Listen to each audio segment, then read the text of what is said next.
नमस्कार बच्चों, आज हम आपकी आरोह पुस्तक में संकलित मीराबाई द्वारा रचित पदों का अध्ययन करेंगे। पदों का अध्ययन करने से पूर्व सर्वप्रथम हम मीराबाई के जीवन के बारे में कुछ जान लेते हैं। इनका जन्म सन 1498 कुड़की गांव मारवाड़ रियासत में हुआ था। इनकी प्रमुख रचनाएं मीरा पदावली, नरसिंह जी रो माहेरो और इनकी मृत्यु सन 1546 में हुई। मीरा सगुण धारा की महत्वपूर्ण भक्त कवियत्री थी। कृष्ण की उपासिका होने के कारण उनकी कविता में सगुण भक्ति मुख्य रूप से मौजूद है, लेकिन निर्गुण भक्ति का प्रभाव भी मिलता है। संत कवि रैदास उनके गुरु माने जाते हैं। बचपन से ही उनके मन में कृष्ण भक्ति की भावना जन्म ले चुकी थी, इसलिए वे कृष्ण को ही अपना आराध्य और पति मानती रहीं। अन्य भक्तिकालीन कवियों की तरह मीरा ने भी देश में दूर दूर तक यात्राएं की। चित्तौड़ राजघराने में अनेक कष्ट उठाने के बाद मीरा वापस मेड़ता आ गईं। यहाँ से उन्होंने कृष्ण की लीला भूमि वृंदावन की यात्रा की। जीवन के अंतिम दिनों में वे द्वारका चली गईं। माना जाता है कि वहीं रणछोड़ दास जी की मंदिर की मूर्ति में वे समाहित हो गईं। उन्होंने लोकलाज और कुल की मर्यादा के नाम पर लगाए गए सामाजिक और वैचारिक बंधनों का हमेशा विरोध किया। पर्दा प्रथा का भी पालन नहीं किया तथा मंदिर में सार्वजनिक रूप से नाचने गाने में कभी हिचक महसूस नहीं की। मीरा मानती थी कि महापुरुषों के साथ संवाद, जिसे सत्संग कहा जाता था, से ज्ञान होता है और ज्ञान से मुक्ति मिलती है। अपनी इन्हीं मान्यताओं को लेकर वे दृढ़ निश्चयी थी। निंदा या बंदगी उनको अपने पद से विचलित नहीं कर पाई, पर उन्होंने जिस पर विश्वास किया उस पर अमल किया। इस अर्थ में उस युग में जहाँ रूढ़ि से ग्रस्त समाज का दबदबा था, वहाँ मीरा स्त्री मुक्त की आवाज़ बनकर उभरी। मीरा की कविता में प्रेम की गंभीर अभिव्यंजना है, उसमें विरह की वेदना है और मिलन का उल्लास भी। मीरा की कविता का प्रधान गुण सादगी और सरलता है। कला का अभाव ही उसकी सबसे बड़ी कला है। उन्होंने मुक्तक, गेय पदों की रचना की। लोक संगीत और शास्त्रीय संगीत दोनों क्षेत्रों में उनके पद आज भी लोकप्रिय हैं। उनकी भाषा मूलतः राजस्थानी है तथा कहीं कहीं ब्रजभाषा का प्रभाव है। कृष्ण के प्रेम की दीवानी मीरा पर सूफियों के प्रभाव को भी प्रकट देखा जा सकता है। मीरा कि कविता के मूल में दर्द है। वे बार बार कहती हैं कि कोई मेरे दर्द को पहचानता नहीं, ना शत्रु ना मित्र। यहाँ प्रस्तुत पहले पद में मीरा ने कृष्ण से अपनी अनन्यता व्यक्त की है तथा व्यर्थ के कार्यों में व्यस्त लोगों के प्रति दुख प्रकट किया है। दूसरे पद में प्रेम रस में डूबी हुई मीरा सभी रीति रिवाजों और बंधनों से मुक्त होने और गिरधर के स्नेह के कारण अमर होने की बात कर रही हैं। अब पढ़ते हैं मीरा का प्रथम पद।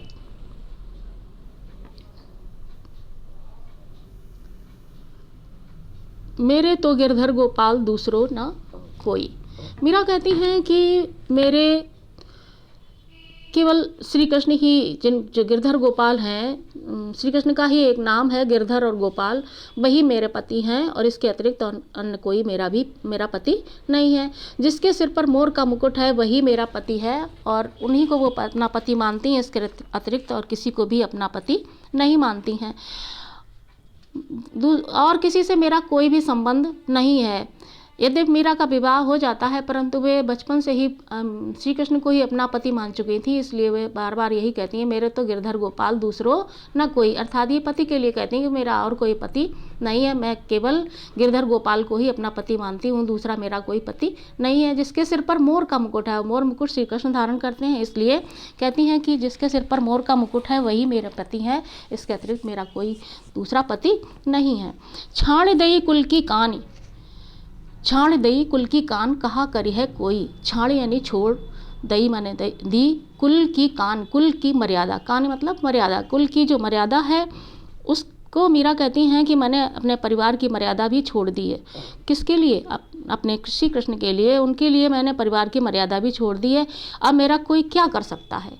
बहुत दृढ़ निश्चयी है मीरा अपने श्री कृष्ण के प्रेम के प्रति। इतनी दृढ़ है कि वो कहती हैं कि मैंने परिवार की मर्यादा का उल्लंघन कर दिया, परिवार की मर्यादा मैंने त्याग दी है और अब मेरा कोई क्या कर सकता है। अर्थात उन्हें किसी की परवाह नहीं है। मीरा कहती है मुझे किसी की परवाह नहीं है। संतन ढींग बैठ बैठ लोक लाज खोई। मैं संतों के पास बैठकर ज्ञान प्राप्त करती हूँ और इस प्रकार लोक लाज भी खो दी है। मीरा स्वयं कहती हैं कि मीरा क्या करती हैं, संतों के पास बैठती हैं और लोक लाज खोती हैं, क्योंकि जैसा कि अभी जीवन परिचय में पढ़ा कि मीरा क्या मानती थी कि संतों के साथ बैठने से, सत्संग करने से ज्ञान बढ़ता है और ज्ञान से भक्ति मिलती है और भक्ति से मुक्ति मिलती है। इसलिए मीरा कहती हैं कि मैं संतों के पास बैठकर ज्ञान प्राप्त करती हूँ और इस प्रकार मैंने लोक लाज खो दी। क्योंकि जिस समय मीरा ये ऐसा कर रही थी, उस समय स्त्रियों के लिए बहुत सारे बंधन थे, इतनी मर्यादाएं थोपी जाती थी कि उन्हें पर्दा में रहना पड़ता था। और मीरा तो चूँकि राजघराने की वधू थी, तो उन्हें राजघराने से बाहर जाने की अनुमति नहीं थी, परंतु मीरा ने उन सभी मर्यादाओं का त्याग कर दिया और वे संतों के पास बैठ कर के उनसे प्रवचन सुनती थी, भजन कीर्तन करती थी, जो भी है उनके श्री कृष्ण के प्रेम के बारे में सुनना और करना, नृत्य करना, गायन करना, उनका सत्संग करना, उनसे ज्ञान लेना, यही उनका काम था। और इस प्रकार से कहती हैं मीरा कि मैंने संतों के पास बैठकर अपने जो लोक लाज है उसको खो दिया है। आंसुअन जल सींच सींच प्रेम बेली बोई। मीरा कहती हैं कि आंसुओं के जल से सींच सींच करके मैंने अपने प्रेम की बेल को बोया है।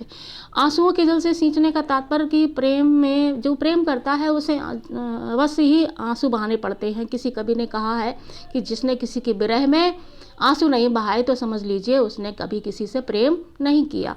तो विरह है, उन्हें श्री कृष्ण को प्राप्त करना चाहती हैं वो, और समाज के लोग बीच में आते हैं मर्यादा का नाम लेकर कि मर्यादा भंग हो रही है, लोक लाज जा रही है। इसलिए मीरा कहती हैं कि जब समाज का ये बर्ताव व्यवहार होता है उनके साथ, तो मीरा रोती हैं और उससे उनका प्रेम और भी प्रगाढ़ हो जाता है और भी मजबूत हो जाता है। तो जिस प्रकार से एक किसी साधारण बेल को हरा भरा रखने के लिए उसे जल से सींचना पड़ता है, तो मीरा ने अपने प्रेम रूपी बेल को, उनकी बेल कौन सी है, प्रेम रूपी बेल है, उस प्रेम रूपी बेल को सींचने के लिए वे अपने आंसुओं को लगाया है, उन्हें अपने आंसुओं से प्रेम रूपी बेल को सींचा है। आंसुअन जल सींच सींच प्रेम बेल, यानी आंसुओं के जल से सींच सींच करके उन्होंने प्रेम के बेल को बड़ा किया है, बोई है उस बेल को। अब तब बेल फैल गई आनंद फल होई। अब जब बेल सींची गई है आंसुओं के जल से, तो निश्चित है कि वह फैल गई है और इस पर आनंद रूपी फल लगने लगे हैं। प्रेम में, विरह में आंसू बहाने के बाद फिर जब प्रेम बेल पूरी परिपूर्ण हो जाती है, बढ़ जाती है, तो फिर आनंद फल की प्राप्त होती है, आनंद रूपी फल उसमें लगने लगते हैं। मीरा वही कह रही हैं कि अब प्रेम बेल फैल गई है, अब उससे मुझे आनंद फल की प्राप्त होगी, आनंद रूपी यानी सुख। दूध की मथनियाँ बड़े प्रेम से बिलोई। मीरा यहाँ पर प्रेम रूप दूध को भक्ति रूपी मथानी से बड़े प्रेम से बिलोती हैं। दूध की जो प्रेम है, श्री कृष्ण के प्रेम को प्राप्त करने के लिए वो क्या करती हैं, अपने मन को मथती हैं, संसार को उन्होंने पूरे अपने मन से मंथन किया, बहुत प्रेम से बिलोया और ये देखा कि संसार में जो भी है वो सब असार है, कुछ भी सार नहीं है इसमें। केवल जिस प्रकार से किसी को जब घृत निकालना होता है दही से, तो वो पहले मथता है उसको, उसी प्रकार से मीरा ने संसार का मंथन किया, चिंतन किया, उस पर विचार किया कि संसार ये क्या है। संसार को उन्होंने पाया कि इसमें सार तत्व नहीं है कुछ भी, केवल क्या है, प्रेम ही जो कुछ है बस है संसार में। बाकी जो संसारिक वैभव है, संसारिक की शक्तियाँ, संसार की माया है, वो सब कुछ सारहीन है। और उन्होंने उस सारे संसार के सुखों को ऐसे छोड़ दिया जैसे लोग दही को मत करके छाछ को छोड़ देते हैं और मक्खन निकाल लेते हैं। और उन्होंने इस संसार में मंथन करके पाया कि संसार तो सारहीन है, जैसे छाछ सारहीन है उसी प्रकार से संसार भी सारहीन है। और उन्होंने संसार का त्याग कर दिया और श्री कृष्ण रूपी जो मक्खन है उसे उन्होंने अपने पास रख लिया, उसे ही सार तत्व समझ करके उसे उन्होंने रख लिया अपने पास। यानी जो असार संसार है उसका त्याग कर दिया मथने के बाद, और श्री कृष्ण रूपी जो प्रेम रूपी मक्खन है उसे उन्होंने अपने पास रख लिया।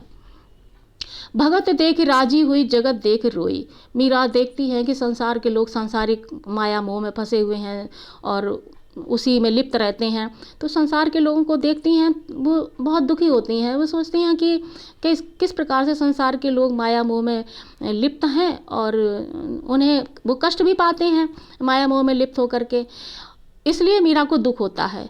तो कहती है मीरा कि भगत देख राजी हुई जगत देख रोई। मीरा भक्ति को देख करके राजी होती हैं। लेकिन मीरा जहाँ कहीं भक्ति को देखती हैं, भगवान की भक्ति को, श्री कृष्ण के प्रति भक्ति को देखती हैं, तो मीरा प्रसन्न होती हैं। और संसार के लोगों को जब देखती हैं कि वे मोह माया में लिप्त हैं और दुख पाते हैं, तो वे भी दुखी होती हैं और रोती हैं।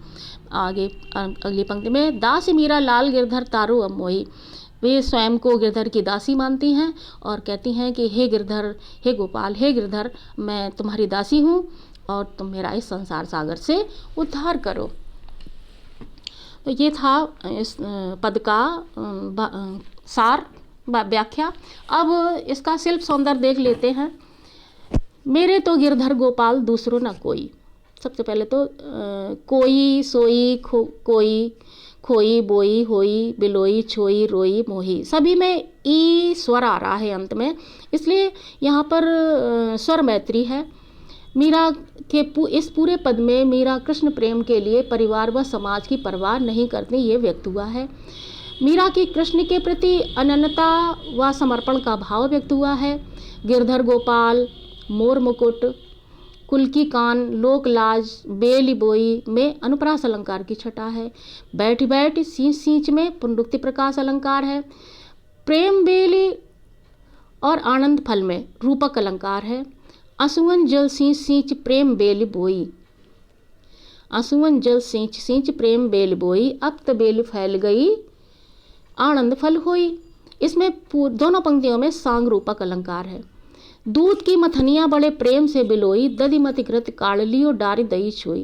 क्योंकि यहाँ पर दूध और दही का वर्णन है, घी का वर्णन है, परंतु ये अन्योक्त अलंकार इसलिए है इसमें क्योंकि जो उन्होंने मथा है वो मथनियाँ भी उनके मन की है, मन से मंथन किया है और संसार को दूध को समझ लीजिए, दूध को उन्होंने दही के रूप में मान करके और उसका मंथन किया है।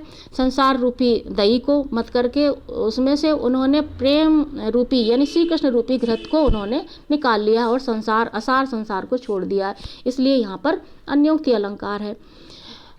माधुर्य गुण है, श्रृंगार रस है, संगीतात्मकता एवं गेयता है, राजस्थानी मिश्रित ब्रजभाषा है, जैसा कि जीवन परिचय में ये आपने पढ़ लिया। और कहा करिए कोई, इसमें प्रश्नालंकार है। तो ये था आपका पहला पद। अब पहले पद के प्रश्नोत्तर देख लें। मीरा कृष्ण की उपासना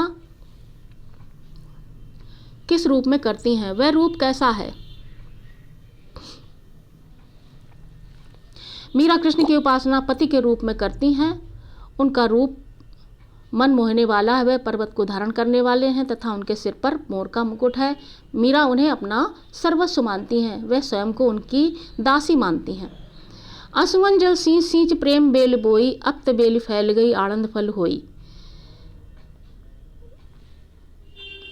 इसका भाव सौंदर्य और शिल्प सौंदर्य स्पष्ट करना है इन दोनों ही पदों का। दूध की मथनियाँ बड़े प्रेम से बुलोई, दधिमति घृत काढ़ली और डार दई छोई। तो असुवन जल सींच सींच, इस पद में भक्ति की चरम सीमा है। विरह के आंसुओं से मीरा ने कृष्ण प्रेम की बेल बोई है। अब यह बेल बड़ी हो गई और आनंद रूपी फल मिलने का समय आ गया है। अब पूरे में बता चुकी, सींच सींच में पुनरुक्ति प्रकाश अलंकार है। पूरे दोनों लाइनों में सांग रूपक अलंकार है। प्रेम बेल, आनंद फल, असुवन जल, इन सब में रूपक अलंकार है। राजस्थानी मिश्रित भाषा है। अनुप्रास अलंकार बेली बोई में, और संगीतात्मकता है, गेयता है, इसे गा सकते हैं इसलिए संगीतात्मकता है। अब दूसरे का शिल्प सौंदर्य और भाव सौंदर्य देखें। दूध की मथनियाँ बड़े प्रेम से बिलोई, दधिमति घृत काढ़ली डार दई छोई। इन काव्य पंक्तियों में कवित्री ने दूध की मथानी से भक्ति रूपी घी निकाल लिया तथा सांसारिक सुखों को छाछ के समान छोड़ दिया। इस प्रकार उन्होंने भक्ति की महिमा को व्यक्त किया है इन पूरी दोनों पंक्तियों में। शिल्प सौंदर्य होगा इसका, इसमें अन्योक्ति अलंकार है, राजस्थानी मिश्रित भाषा इसमें भी है। प्रतीकात्मकता है, घी भक्ति का तथा छाछ सांसारिकता का प्रतीक है। और भक्ति किसके प्रति है? उनकी श्री कृष्ण के प्रति है। लोग मीरा को बावरी क्यों कहते हैं? मीरा कृष्ण भक्ति में अपनी सुध बुध खो बैठती हैं। अभी ये एक ही पद के पढ़ लेते हैं, इसके बाद ये दोनों जो हैं दूसरे पद के हैं। पहले दूसरा पद पढ़ लेते हैं, इसके बाद इसका शिल्प सौंदर्य देखेंगे। पग घुंघरू बांध मीरा नाची। इस पद में मीरा कहती हैं कि पग घुंघरू बांध मीरा नाची, यानी मीरा श्री कृष्ण के प्रेम में डूब करके सारी रीत रिवाजों को तोड़ करके, उनके बंधनों से मुक्त हो करके, गिरधर के स्नेह के कारण मीरा नाच रही हैं। जैसा कि पहले पद में भी पढ़ा आपने कि संतों के साथ बैठती थी वो, तो उनका यही काम था कि वो सत्संग करती थी, ज्ञान प्राप्त करती थी, और जो भक्ति में वो इतनी डूब जाती थी श्री कृष्ण के प्रेम में कि वो नृत्य करने लगती थी। तो मीरा पग अपने पैरों में घुंघरू, पग माने पैर, और पैरों में घुंघरू बांध करके मीरा नाची। मैं तो मेरे नारायण सु आप ही हो गई साची। तो अब मीरा कहती हैं कि लोग कुछ भी मुझे कहते रहें कि मीरा बावरी हो गई, मीरा कैसी भी है, मीरा पागल है, जो भी है, लेकिन जैसे मेरे नारायण हैं, सच्चे हैं, उसी प्रकार से मैं भी नारायण के समान अपने आप ही साची हो गई, क्योंकि मैं उनके प्रेम में डूबी हुई हूँ, इसलिए मैं भी उसी तरह की हो गई हूँ। कैसी? जैसे मेरे नारायण हैं वैसी ही मैं भी सच्ची हो गई हूँ। लोग कहें मीरा भई बावरी, न्यात कहे कुलनासी। लोग, समाज के लोग क्या कहते हैं कि मीरा बावरी हो गई। बावरी इसीलिए कहते हैं कि बावरी हो गई क्योंकि मीरा सारी लोक मर्यादा का उल्लंघन करके नाचती थी श्री कृष्ण के सामने, संतों के साथ बैठती उठती थी, इसलिए कहते थे लोग कि बावरी हो गई। उस समय ऐसा काम करना, इस प्रकार से करना, आज के समय में भी अगर इस तरह से कोई करे तो कहा जाएगा कि पागल हो गई, लेकिन उस समय तो बहुत ही स्थितियाँ स्त्री के लिए बंधन वाली थी, तो उनको, मीरा को लोग निंदा सहनी पड़ी, और उन्होंने ये सारे निंदा और ये सब कुछ उसकी परवाह न करके कहती थी कि लोग कहें मीरा भई बावरी, न्यात कहे कुलनासी। न्यात यानी परिवार, कुल के लोग कहते थे कि मीरा जो है कुल नासनी है। परिवार के सदस्य जो उनके कहते थे कि मीरा ने कुल का नाश कर दिया है, यानी कुल को कलंकित कर दिया है इस प्रकार का काम करके। और समाज के लोग कहते थे कि मीरा बावरी हो गई, बावरी अर्थात पागल हो गई है, परंतु मीरा को इसकी परवाह नहीं थी। विष का प्याला राणा भेजा पीवत मीरा हंसी। मीरा ने जिस समय राणा जी ने मीरा के लिए विष का प्याला भेजा, और मीरा ने श्री कृष्ण की भक्ति में वो इतनी लीन थी कि उन्हें विष का प्याला विष का नहीं दिखाई दिया, उन्हें तो बस केवल ये लगा कि बस प्रसाद है, और उन्होंने उसको पी लिया और हंसते हंसते पी लिया, और मीरा को कुछ भी नहीं हुआ। ये सब मीरा की भक्ति की चरमावस्था थी, जिसके कारण मीरा को विष भी प्रभावहीन लगा, प्रभावहीन, उन पर कोई प्रभाव नहीं डाल पाया विष, और मीरा हंसते हुए उस विष को पी गई। मीरा के प्रभु गिरधर नागर सहज मिले अविनाशी। मीरा कहती हैं कि हमारे प्रभु गिरधर नागर जो हैं श्री कृष्ण, वो तो सहज भक्ति करने से ही लोगों को प्राप्त हो जाते हैं। सहज मिले अविनाशी, अविनाशी शब्द भगवान के लिए, प्रभु के लिए, श्री कृष्ण के लिए प्रयुक्त हुआ है। मीरा कहती हैं उसके प्रभु श्री कृष्ण सहज भक्ति से भक्तों को मिल जाते हैं, और वही सहज भक्ति में मीरा डूबी हुई हैं, उनके प्रेम में डूबी हुई हैं। इस प्रकार से ये इस पद का सार हुआ। अब इस पद से संबंधित जो प्रश्न है उनको देख लेते हैं। लोग मीरा को बावरी क्यों कहते हैं? मीरा कृष्ण भक्ति में अपनी सुध बुध खो बैठी हैं, उन्हें किसी परंपरा या मर्यादा का ध्यान नहीं है। कृष्ण भक्ति के लिए उन्होंने राज परिवार छोड़ दिया, लोक निंदा सही तथा मंदिरों में भजन गाए, नृत्य किया, भक्ति की। यह पराकाष्ठा बावलेपन को दर्शाती, इसलिए लोगों ने उन्हें बावरी कहा। विष का प्याला राणा भेजा पीवत मीरा हंसी। इसमें क्या व्यंग छिपा है? व्यंग ये है कि मीरा को मारने के लिए राणा ने विष का प्याला भेजा, मीरा ने हंसते हंसते पी लिया, कृष्ण भक्ति के कारण उनका कुछ नहीं हुआ। इस तरह यह व्यंग करता है कि प्रभु भक्ति करने वालों का विरोधी लोग कुछ नहीं बिगाड़ सकते, उन पर कोई भी प्रभाव नहीं होता। जो भगवान की भक्ति में डूबे हैं उन्हें कोई भी कितना भी कह ले, कि कोई भी प्रयोग कर ले उनके ऊपर, उन पर कोई भी प्रभाव नहीं होता है। मीरा जगत को देखकर क्यों रोती क्यों है, ये पहले वाले से प्रश्न है। मीरा जगत को देखकर इसलिए रोती हैं कि ये पहले पद का प्रश्न है, ये ध्यान रखिएगा आप, क्योंकि प्रश्नों को लिखते समय ऊपर नीचे हो गए हैं। जो इसके 2 ही प्रश्न हैं दूसरे पद के, और ये जो 5वां प्रश्न है वो आपका पहले पद से है। मीरा जगत को देखकर रोती क्यों है, मीरा जगत को देखकर इसलिए देखती हैं कि संसार में सब कुछ ये सारहीन है। जो सांसारिक वैभव है, मोह माया है, उससे संसार के लोग केवल दुख ही पाते हैं, इसके अतिरिक्त और कुछ नहीं प्राप्त होता है। और इसीलिए देखती हैं कि जब संसार के लोग इतना जानने के बाद भी सबको पता है कि ये सांसारिक मोह माया दुख देने वाली है, लेकिन फिर भी उसी मोह माया में फंसे होते हैं, इसलिए मीरा संसार को देखकर रोती हैं। अब इस दूसरे पद में एक बाकी तो सारे संगीतात्मकता और राजस्थानी मिश्रित भाषा, इसमें भक्ति रस है। पहले वाले में श्रृंगार रस था, दूसरे वाले में भक्ति रस है, क्योंकि इसमें पूरे भक्ति का वर्णन किया है। उसमें पहले वाले में मीरा ने श्री कृष्ण को पति के रूप में माना, इसलिए उसमें श्रृंगार रस था, और इसमें भक्ति रस है। इसके अतिरिक्त सारे जो राजस्थानी ब्रजभाषा वैसी रहेगी, मीरा के कृष्ण प्रेम का वर्णन भी इसमें वही रहेगा। ये था आपका शिल्प सौंदर्य और प्रश्नोत्तर हो गए। धन्यवाद।